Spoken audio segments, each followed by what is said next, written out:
So I think it's, without sounding too cliched, it's about passions. So any business you want to start is going to have its good and its bad times. And to get through those bad times, you need something that's going to sustain your energy, something that's going to keep you going and motivate you when things are really hard. And so how I got into it was really, I said to myself, okay, what am I watching on YouTube? What am I naturally drawn to? What are the things that like spike my interest? And if you can align the work you do with your interests, then you will have a better chance of succeeding. I think the other thing is to start small.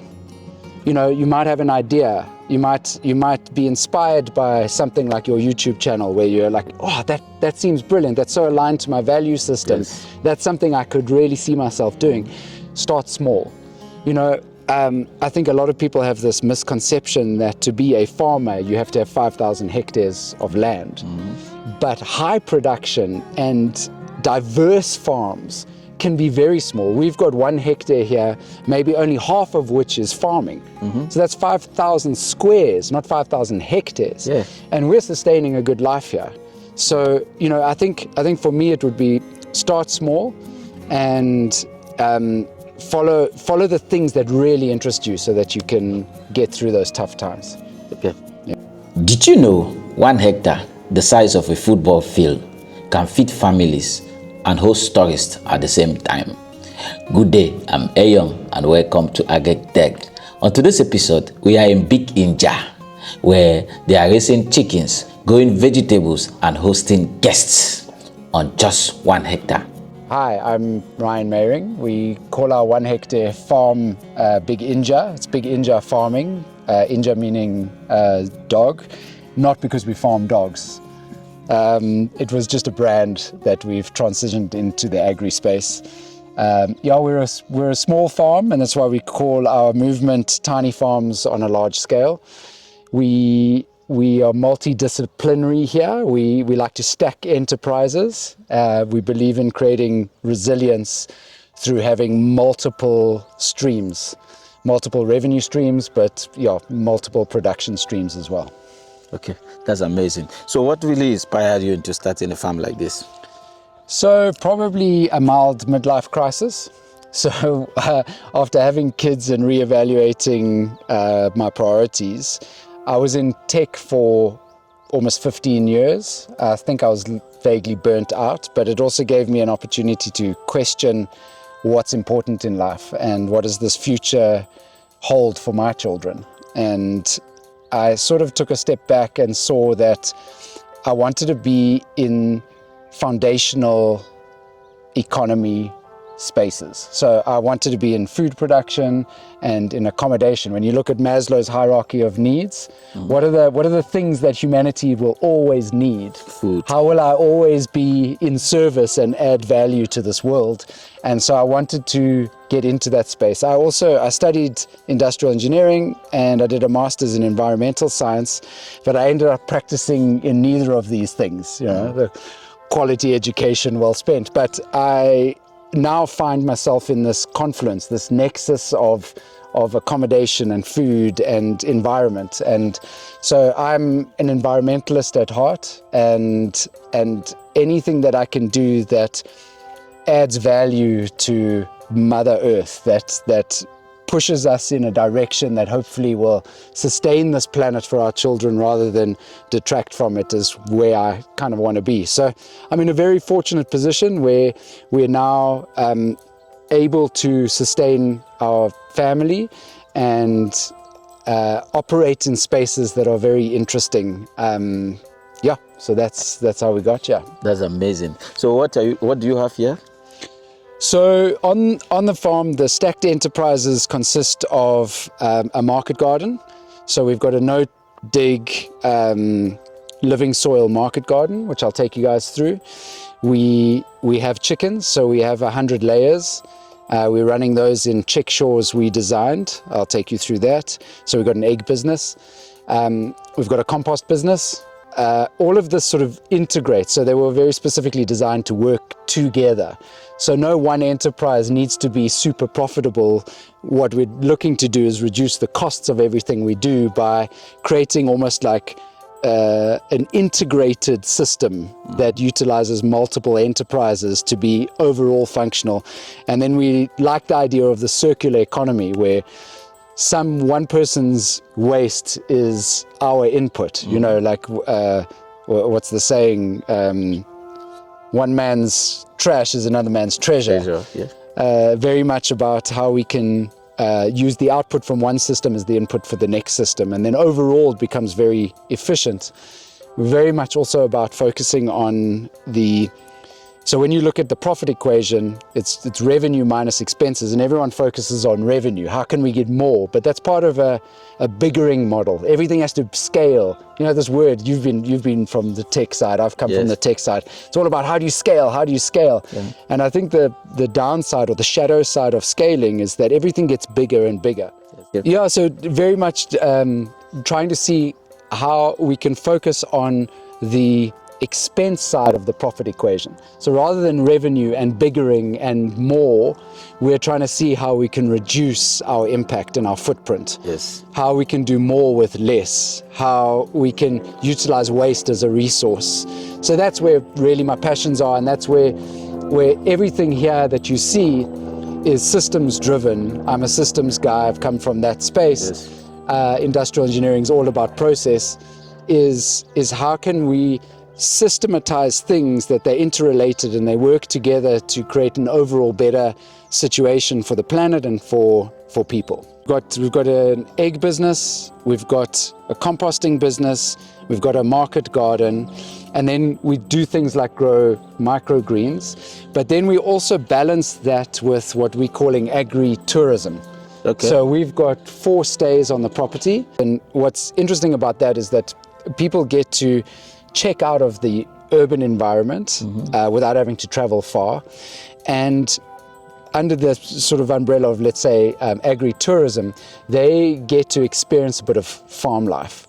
So for us, a great revenue stream after having created a small farm and an environment that people are drawn to is that we're now stacking this additional enterprise, which is that accommodation. So people book on Airbnb and then they can come stay in this environment. So it's not purely farming. So the day-to-day activities include obviously managing those stays, managing the market garden, feeding chickens, collecting eggs, doing a lot of sales, making sure that we've got offtake for the produce that we produce.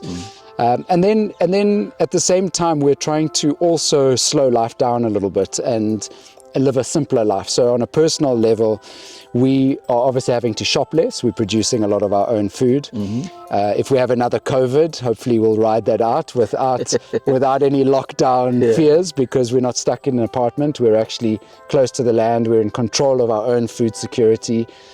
So yeah, it's very multi-layered and multi-disciplined. But the day-to-day activities I can take you through by showing you some of the stuff here. Okay, let's go. Cool.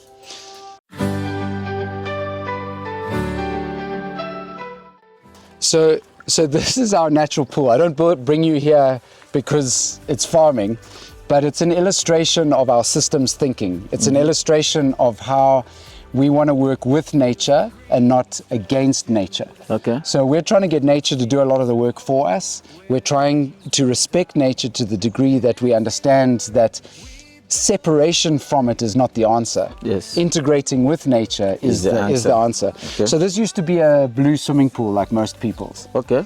And while we've got a fully organic farm and we're not spraying any pesticides, I was pouring chemicals into a swimming pool and then putting my children in it. Oh. It just doesn't make sense, but that's every swimming pool, right? Yeah. So we said, okay, how would nature do this?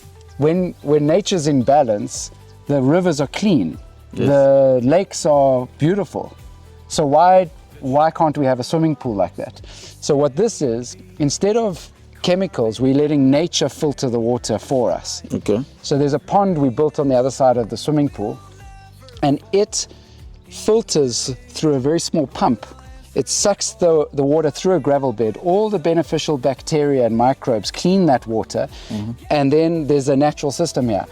All I've had to do is once a week we just sweep out a bit of debris, but it's never not been perfectly clear like this. So where does the water come from? So the water here gets sucked through a core drilled piece into the pond, and then a pump pulls the water through the pond and back into the swim zone, into this pool area. So this is what they call a natural swimming pool or a wetland pool. The purpose of this is that less maintenance, but also we're attracting wildlife. So we believe massively in biodiversity as a tool. We don't think that actually carbon sequestration is the best measure for successful environmental work. Biodiversity is. So with this, we attract different birds and insects that are going to help in the market garden. So it's an integration system. But really why I wanted to show you this is that we respect nature, and everything we're trying to do is with nature in mind, and utilizing nature and natural processes to do what we do. That's amazing. So these are edible flowers we grow for a restaurant. Okay. What's great about these, well, number one, you can see they're fully covering the soil. So that's almost our first priority as soil farmers. But then they last such a long time. What sort of initiates and keeps them growing is what they call deadheading. So you'll literally pull the heads off. That becomes the supply for the restaurant, but it also invigorates the plant and makes it grow more. And so these are high value crops. We sell these at one rand a gram. Okay. So it's quite intensive to harvest. It takes a long time to build up to a kilogram. Okay. But then if you do the maths on that, that's a decent amount of money. So we found this to be a phenomenal crop for us. Okay. And how long does it take to grow to full maturity? So we actually bought these as seedlings. Okay. And it was quite a scary investment up front. It was more than we used to paying for seedlings, but as an experiment, we can say it's been a success. It worked really, really well for us. Okay, that's amazing. Where are you getting the seedlings from? From Petole, from the seedling guy in Soweto. Okay. Yeah. Okay. That's amazing. Shout out to the seedling guys. Yep, for sure. Okay, so basically what we've got here is what we call a no-dig living soil market garden. Okay. So what we mean by no-dig is we don't believe in turning the soil. So plowing, tilling is not what we do. Okay. So we're really trying to build soil, and we're trying to create as little disturbance to that soil as possible. We believe that we are actually soil farmers. I'm not a vegetable farmer, I'm a soil farmer. If I can create a conducive environment for the microbes and the beneficial bacteria to do what they do, and I can create as much fertility in that soil as possible and create living soil, something that's alive, Yes. it doesn't matter what I plant, it will do well. That's the philosophy. Okay. So all we do here is we build up on these beds. So every time we're ready to replant, we'll harvest, but we'll leave the roots in the ground. So those roots will decay and add fertility, but they also house and create an environment and habitat for all of those beneficials that will help create fertility in the soil. And then we put a fresh layer of compost on, and then we plant directly into that. If we need to loosen the soil, we've got a broad fork. So this is a market garden tool that allows you to loosen the soil without turning the soil. So you stand on it, and then you just loosen the soil. You don't turn the soil. The moment you turn the soil, you're exposing the weed seeds, and they're going to do what they're meant to do, which is weeds are not a bad thing. Yes. They're an indicator. They're going to let you know that the soil's been disturbed, and they're going to try and reclaim that soil for you. They're going to try stabilize. But if we don't need to, if we can speed up that succession naturally by being involved, then we don't need to turn the soil, and we don't need to expose the weed seeds, which are going to then germinate. Okay. So these market garden beds have been designed to be 70 centimeters, and the pathway is 40 centimeters. And you can see there, that's perfectly designed for these market garden tools. Okay. So everything's done by hand here. Our weeding is done in quick time, because all we do is we use a very specific tool that you just go between the plants, and it takes out the weeds. So yes, it's manual, And unfortunately, we've been told the only way you farm is if you own a big tractor and a combine harvester. Not true. You can do everything by hand and be highly productive. And I see you are doing mixed cropping. Are there some 100%. advantages? Definitely. So we believe in diversity. We're trying to create as much biodiversity as possible. Again, if you're learning from nature and you're working with nature, where in nature do you see a monocrop? No. Never. You go to the Amazon jungle, it's a million different plants and animals interconnected and working together. Yes. So that's the same with our crops. We believe in a diverse crop range, and we believe in intercropping as much as possible. So obviously there's companion plants, certain things that work well together. Your onions are going to be some kind of pest control for you. They're going to be a repellent. But we also are much about diversity. If you had an insect or some kind of pest that came in that was particularly fond of your kale, this kale, it's going to jump onto this kale, and yes, maybe I'll have a small loss here. But now it has to go past the onions, past the rocket, past the lettuce to get to the next kale. It's not going to. Yes. It's not going to get there. Yeah. So intercropping has many benefits. Where it would have had a downside in chemical industrial farming is that you would need different machines to harvest from these different types of plants. Yes. But we're saying we're at a scale where that doesn't matter. If I'm picking my lettuce for a mixed salad for a restaurant, it actually serves me that I've got the different lettuces together. Yes. And yes, I'm picking by hand, but it's not like labor is in shortage in Africa. It's not like we don't have unemployment. Yes. So why not use our people? Why not do things by hand? Okay, that's amazing. Can we scale with this kind of farming methods? Definitely. Can scale. Definitely. I learned from a guy called Richard Perkins. He farms on probably something 10 times this scale, maybe 20 times this scale, in Norway, where they have like, I'm exaggerating for the purposes of the video, but like 3 days of sunlight in the year, and Yes. he is highly, highly profitable. Okay. He's highly efficient. So this form of farming can be very intense. So the other thing we want to do is that we don't want exposed soil. As soon as you've got exposed soil, your earthworms are going to go down deeper. We want to create a habitat and an environment that is conducive. So we want covered soil. So counterintuitively, you can plant so much close together that you're covering your soil, number one, but you're also getting more production. Yes. I think if you're creating living soil, you can get so much out of that soil, more than you think. And so you can actually, in small space, be highly, highly productive. Okay, that's amazing. Are there some pests and diseases you face in this kind of a system? Definitely. It's not perfect, but for me, again, if we're working with nature, I don't mind giving up some of my produce to nature. Okay. It's nature, after all, that provided the start for me. Yes. The soil would not exist without nature. Yes. So if a bird comes and eats some of my kale, I'm not complaining. Remember, we've integrated our enterprises.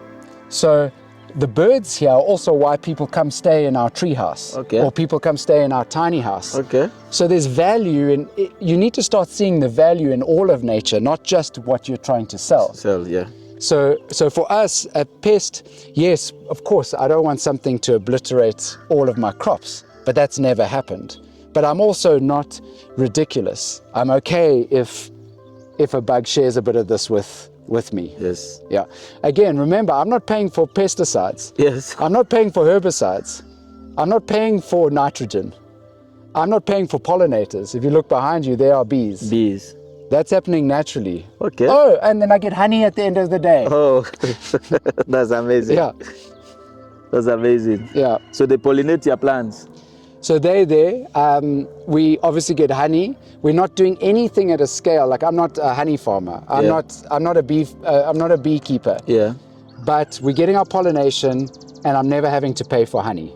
Okay. So again, the profit equation, I'm not getting a lot of revenue, but I also have no expenses. Yes. That's amazing. Yeah. And in terms of water management, how do you manage water in this kind of system? Okay, so we have overhead sprayers for the market garden. We're very water wise and conscious. Yeah. Do you want to? So we understand that we live in a water scarce country. Yes. South Africa, as much as we're part of Africa, is actually semi-arid. It's Yes. not tropical. Yes. So we have to be very conscious of our water. We try reuse all of our water. So for all of our, we have a grey water system, and we actually even have a black water system. So all of our sewage water is actually processed through a biological system that gives us clean water at the end of the day. So we're very water wise. We're fortunate here that we have a borehole, so we have access to water, and we just try use that as responsibly as possible. Okay, that's amazing. I see you have some free-range chicken as well. Yeah, so we've got our chicken enterprise. Maybe before we jump to them, just to finish off on the market garden and pest control, we also have ducks. Oh, So our Indian why do you have ducks here? yeah, so our Indian runner ducks, they give us eggs. Okay, have you had a duck egg? Yes, I had duck They're egg. delicious. Hey? Delicious. There's Nutritious. something so nutritious. Yes. It's very much like a. People always ask, is it like a chicken egg? I say it's very much like a chicken, but there's something different, and it's very, very nice. So we get eggs, but they actually eat our slugs. So our Indian runner ducks will come out into the market garden and they will look for slugs. So natural pest control. Natural pest control. Yeah. That's amazing. So I'll show you, these are our ducks over here. And the water for the ducks is part of our grey water and black water systems. So this water, we don't have to ever fill up. This is coming, where are they? Where you go? Ah, there's one there. So there's some eggs there. We'll hopefully have babies soon. So this is our chicken compost enterprise. You also see some sheep mixed in. We value animals for their ecological services, not just what they produce for us. Okay. So a chicken, its natural behavior is to scratch and spread. So we figured then they can help us with our compost system. Okay. Compost, if you're doing aerobic compost, which breaks down, heats up, we call it cooking, it starts to cook. That needs oxygen, that needs air. It's an aeration type of process. It's not anaerobic. If you go anaerobic, that's when you get the smells. Okay. So hot compost needs to be reinvigorated, turned over, and so nothing does that better than a chicken. So we call these our compost chickens. We have 100 layers here. We get about 80 eggs a day. Well, that's the target. We're in winter now. They haven't quite ramped up. Some of them are still quite young as well. Okay. So our target is 80 eggs a day. But because we value them not just on their production, but on their ecological services of scratching and spreading manure and of being pest control for our sheep, we look at their total value. But they are phenomenal animals. We're loving the eggs that come out of this. We feed them a strictly non-GMO diet. Okay. And because they are fully free-ranging, getting sun, dust bathing and ridding themselves of parasites naturally, those eggs are just phenomenal. The shell is hard. It's almost quite difficult to crack them open. They've got great structure. We can break one out into a boiling pot of water and it stays together and poaches beautifully. Okay. So these are all indicators of a very healthy egg. So we're very much about nutrient density. So we don't believe in the volume model. So your commercial industrial farming, the metric for success is yield. Okay. Tonnage per hectare or volume per animal, or we are about quality. And nutrient density is the best measure for quality. So you could eat one of our eggs and get the same value as, say, 4 store-bought eggs. Wow, that's amazing. Yeah. So the compost, how do you produce the compost? So basically, we actually, we were taught this method from an unbelievable guy called Promise. Okay. He calls it the shongololo. So basically, it's piles of compost that rotate down and move like a worm down the garden. What we're doing here is we use all of the inputs and waste, or the waste from our farm become the inputs for our compost. Okay. We also collect food waste from canteens and restaurants. We get paid to do that, so it's another revenue stream for the farm. Okay. But more importantly, we get ingredients for our compost. So all that food waste, that's high in nitrogen. We need to mix with carbon in the right ratios to get a good compost.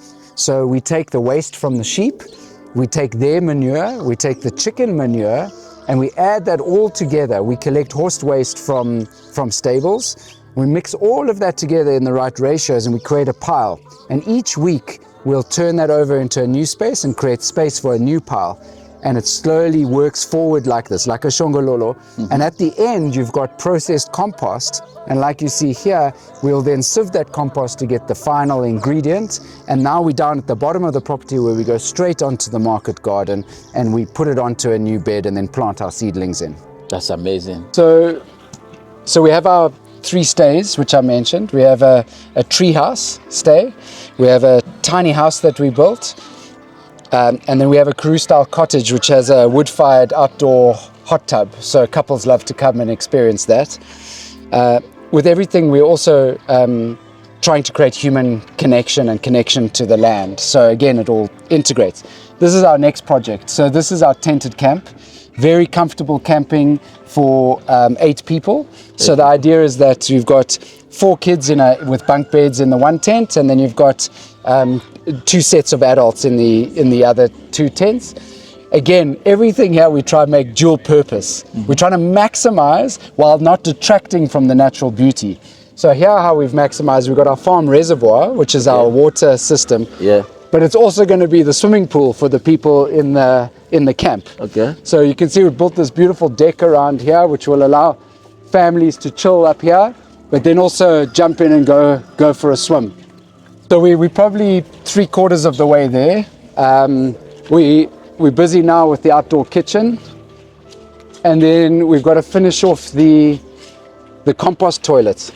Okay. So the reason we decided to go compost toilets, so one of the things, we all just accept things the way that they are, very rarely questioning why things are the way that they are.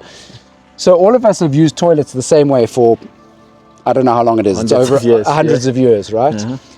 Or certainly since urbanization, since we created cities, we needed to control the sewage. But one of the things that strikes me is something very silly that we've done as humanity, is we mix perfectly good drinking water with our sewage. That's how toilets work. It makes no sense. We know the water crisis. We know how precious that resource is, yet we flush it every single day and we create waste out of it, out of perfectly good drinking water. So these are going to be compost toilets. Okay. Compost toilets are very simple and they actually work even more efficiently. The idea is that, again, why would we see, most farmers know the value of cow manure as a fertilizer. Most people know how much nitrogen is in chicken manure and they use it as a fertilizer. Why are humans different? Why is our waste different? Yet we treat it differently.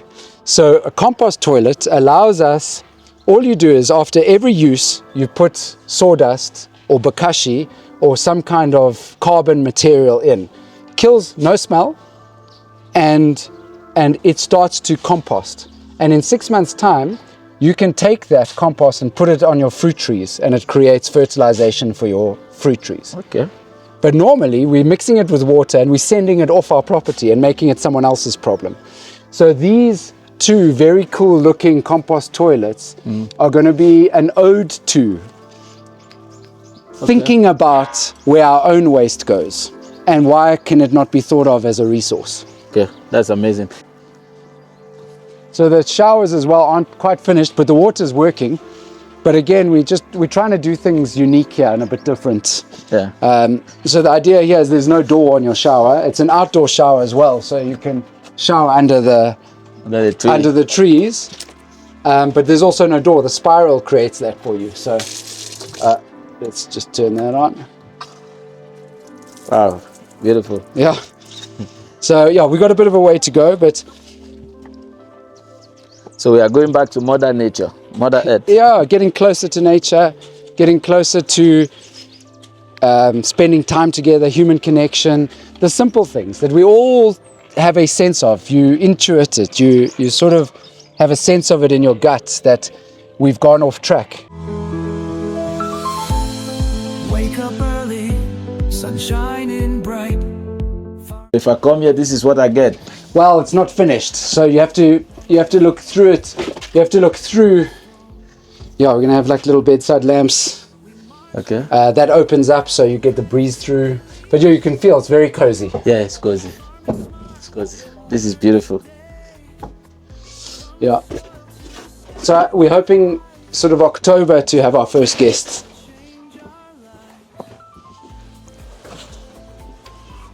How do you locate your market?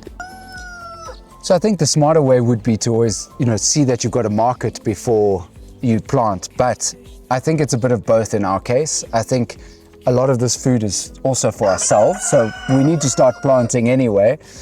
I think if you have some general off-takes, like there's a channel for that. If you can get to the place where you're working in conjunction with the restaurant, with the chef, with the grocery store, with the off-taker, and you're planting based on their requirements, then of course that's the goal. That's where you want to get to.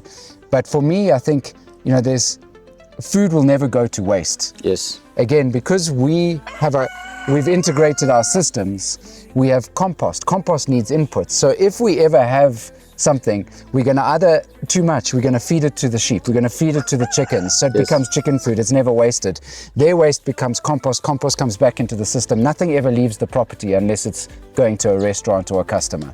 So we don't see anything as waste. So for me, it takes the pressure off.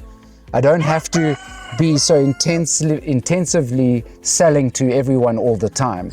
Of course, I've got to make money. I've got to survive. I've got to put food on the table, literally. But yeah, so I think that's my perspective on that. That's amazing. Which is your biggest expenses, yeah? So we're trying to get into seedling production and do a little bit of that ourselves, but that's one of our inputs. So, we buy seedlings for the new season. We're going into summer soon. So we've started our seedling production, and we'll speak to our seedling suppliers, the guys we work with. And then that's one of our inputs. The chicken feed is a big input. So for the chicken operation to be profitable, we have to hit at least 50 eggs a day.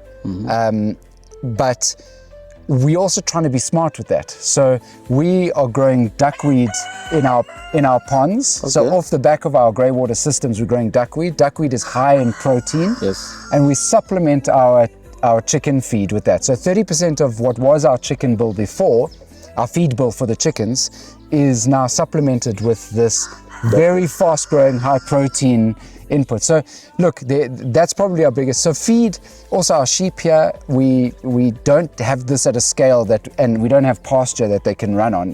In an ideal world, we would have 10 times the size and we could run sheep on pasture, but we don't, so we bring in feed for them. But it's probably feed is probably our biggest input cost. So this is our microgreen production area and our seedling area. It's very small.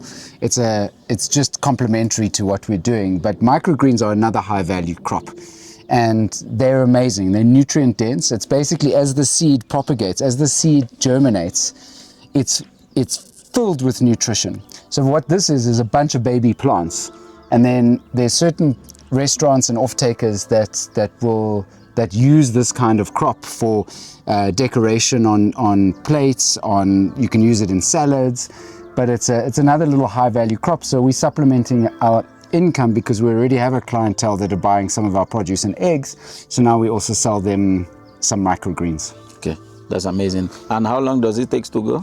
So it varies. So like a sunflower will be a bit different to cress or to beetroot or something else, but within sort of 12 to 14 days, you will have a crop. Okay, that's so fast. Yeah. Okay, that's amazing. Thank you so much. Thank you. You have some lodges here. How is it like? So again, we believe in order to create resilience in a natural environment, as well as financially, you need to stack enterprises. And we believe in agri-tourism. We believe that people innately understand that it's important to know where your food comes from. People are naturally drawn to good food, to nutrient density, to animals, to these things are natural. We've known this for 10,000 years is how we've operated as humanity. Yes. So people want to be close to that. So not only are we a farm, but we also welcome people here in different stays, what we call staycations, because most of our guests are actually not from far away. Yes. But we are, as close as we are to urban environments, it feels while you're here that you're miles and miles away. So we give people an opportunity to be close to this nature, to check out of the manicness of life and to rest. So we're very much about, creating an environment for the plants and the animals, but also for people. So we're into regenerative farming, but we also like to see if we can help humans regenerate. And so we've got these different stays, and people can come and immerse themselves in farm life and just be in a natural, clear, beautiful environment. And it's been fantastic for us. That's amazing. Big Inja is farming vegetables and some livestock, few livestock, and everything is done organically. How do you keep snakes and predators away from this beautiful environment? So we've never really had too much problem with that, but like you've seen with our chick shores, they've been designed specifically to protect the livestock. So if that was the case, if we did have any predators in here, the animals would be safe. We're in that very comfortable place between rural and urban, where we have a bit of both, and nothing's in extreme. So we're just lucky that that's not really an issue here. I think we've only ever seen one snake here, so it's not really a problem. Okay, that's amazing. And if you were to start this all over again, how will you do it? I don't know that I'll do too much different. Obviously now I've learnt. I had to pay a lot of school fees to get here. And so obviously you would try and not do that again. Yes. But none of it has been catastrophic, and I see most of those as opportunities to learn. And I don't think you learn lessons as well as if you make the mistake yourself. Yes. So yeah, I don't know that we would change much other than saving a bit of the school fees we paid. Okay, that's amazing. Many people think a farm should be from 10,000 square meters or above, but you are just on a hectare farm. Yeah. How? So, there's, if you speak to some of the Zimbabwean farmers that moved to South Africa, they before had 5,000 hectares or even more. And because they're such good farmers, but they had limited resources when they lost everything, they will tell you that they're making more money now on smaller land, applying what they've learned. Okay. I think the sad thing about the perception of farming is that most people believe they can't be a farmer because the barrier to entry is too big. The ability to finance the big farm, to buy the necessary tractors and combine harvesters and center pivots and all of this equipment, we've been led to believe it's the only way to farm. Yes. But the reality is that type of farming has such large inputs, and you are, with those inputs, reliant on externalities.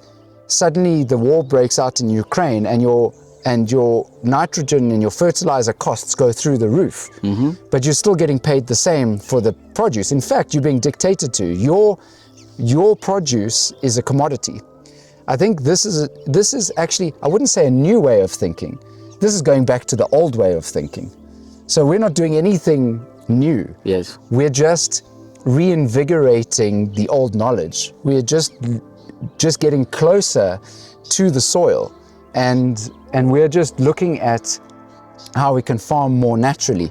And inevitably what's happening, or what we're finding, is that you can make a very good living by staying small and intensive. Yes. So the beauty of this is that, like, the intensive planting of produce is actually a double win. Yes. We're covering the soil and we're producing more per square meter. Yes. This is counterintuitive. We think that there wouldn't be enough nutrition. You can't plant too close together. We've been dictated to about the spacings that need to happen. But market gardeners are starting to show that you can, the more intensively you actually plant, the better it is. It's about creating the microbial activity below the soil. It's about creating a favorable environment. That's why I like to think of us as soil farmers. Soil farmers, yeah. Okay. That's amazing. Thank you so much, my brother. If you had one message for the youth out there regarding farming and agriculture, what will it be? So, we've been on different NGO projects and mine projects where there's a lot of engagement with the communities. And I think there's almost at times you can sense that people feel defeated, that they don't have options, that their government is failing them. And what I'd always want to just say is like, grow your own food. If you want to take your power back, the punk rock movement of the 1980s was like a revolution against the man. I think small scale farming is like that kind of revolution. I think if you want to take your power back, if you want to be in control of your future, grow your own food. That's amazing. For our viewers out there who are interested in contacting you to buy some fresh organic vegetables and eggs and some other stuff you are selling, and even lodging at your place, Big Inja, how can they get in touch with you? So we've got a great online presence, and we were very intentional with the name being unique. So there isn't another Big Inja. So if you search Big Inja online, you will find us. Yes, Big Inja is indeed big. Thank you so much, brother, Thank for you. having us. We wish you the very best in your agricultural business and every other endeavor. It's been a pleasure. And you too. Thank you so much, and keep doing what you guys are doing. Pleasure, brother. Thanks. Dear viewers, thank you so much for watching. You heard it all from the man himself. You don't need a bigger space to start farming. Start small with the little land you have. Start small with the little space and the little capital you have. Thank you for watching. If you are new to our channel, kindly subscribe, click the notification bell, like, comment, so you never miss an episode on Agriculture That Matters. Until then, peace.